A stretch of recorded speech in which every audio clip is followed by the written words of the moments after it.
In Surah Al-Anbiya, chapter 21, verse 30, God is explaining through the Quranic text that don't they see that the heavens and the earth were once a combined entity and we separated it.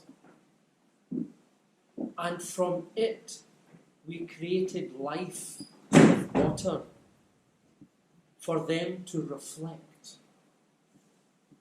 So we're getting a direct instruction to reflect on our surroundings, that which the Reverend called our home. So it becomes a moral and religious and very personal obligation to take care of what we regard as home. To the Muslim communities, I say this. We do a Hajj, an annual pilgrimage known as the Hajj. From 2020 onwards, it's going to be one of the most challenging exercises that we do, because it's all out in the open and the heat intensity will become unbearable.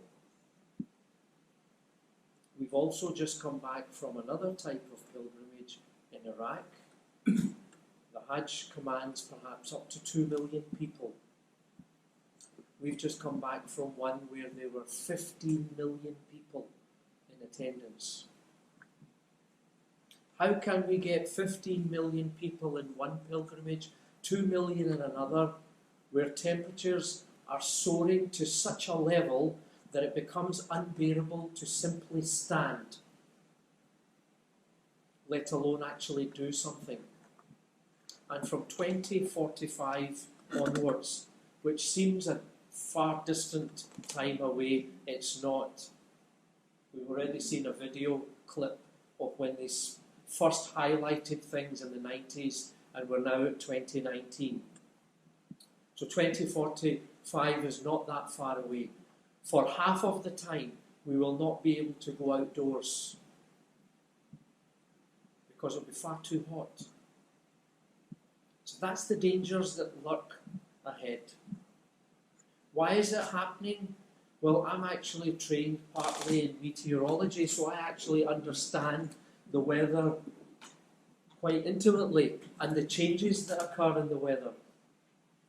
And so when we're boring holes in the ozone, which is about 80 kilometres high, is O3 molecules, oxygen molecules combined. When we're boring holes into it from the exhaust gases, we're allowing solar radiation to come through, which is intensely heating the Earth's surface.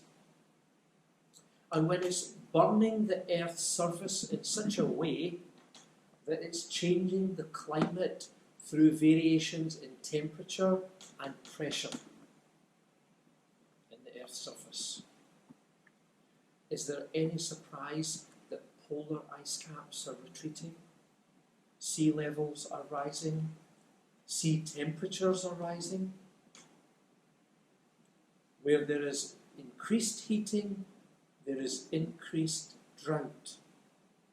And we're already witnessing it. It's affecting harvests. So there's a whole multitude of problems associated with this.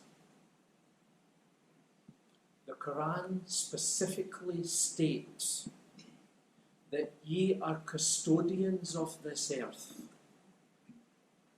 And by that statement, it's saying that therefore you are accountable for what happens, not just in your life, but in your surroundings as a direct effect of your action or inactions.